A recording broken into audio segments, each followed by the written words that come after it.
lot of issues here at Planned Parenthood Texas Votes, and today our issue is our legislators' refusal to pass comprehensive, age-appropriate, medically accurate sex education for our youth, which is why we've invited Jensen from Texas Freedom Network to talk a little bit about sex ed policy here in the state. I'm Jensen. I am the president of the Texas Rising chapter at UT Austin. What we do at Texas Rising, which is a project of the Texas Freedom Network, we work to get young Texans involved in advocacy issues like reproductive justice, LGBTQ equality, and voting rights.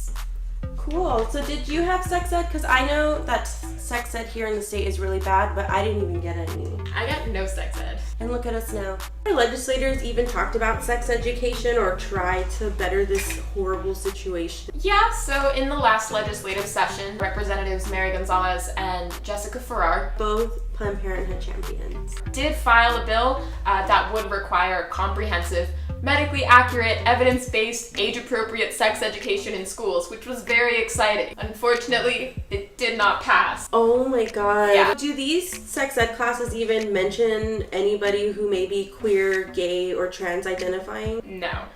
So most programs just completely ignore the LGBTQ students. If they do mention it, they're pretty much just defining terms, you know, like this is what gay means, but they never go into detail about how the LGBTQ community might have different sex lives or different needs, you know, than the straight community.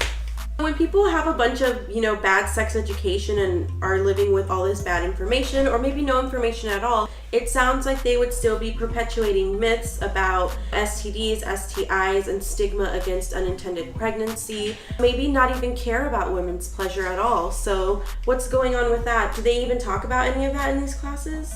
No. So yeah, there's a lot of shaming and scaring people about having sex.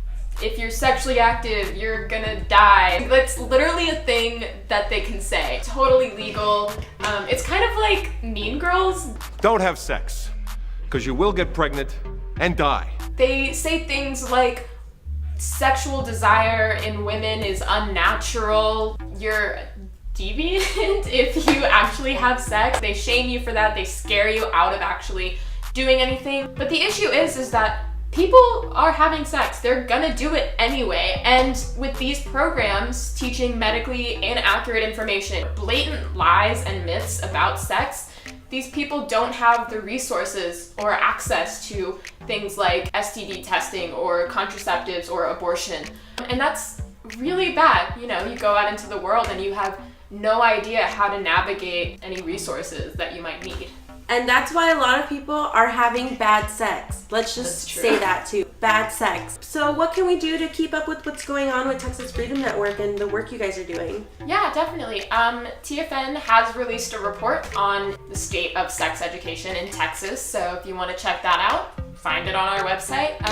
And you can keep up with all of our advocacy efforts. You know, follow us on social media. If you're interested in what young people are doing to advocate for these issues in Texas, follow Texas Rising on social media. And make sure you're going to vote to get champions for bills like comprehensive sex ed. If you're not registered, go register. And if you are, vote. Go vote. Mm-hmm. Vote. Okay. Yeah, y'all should vote. If you didn't vote, you should vote now.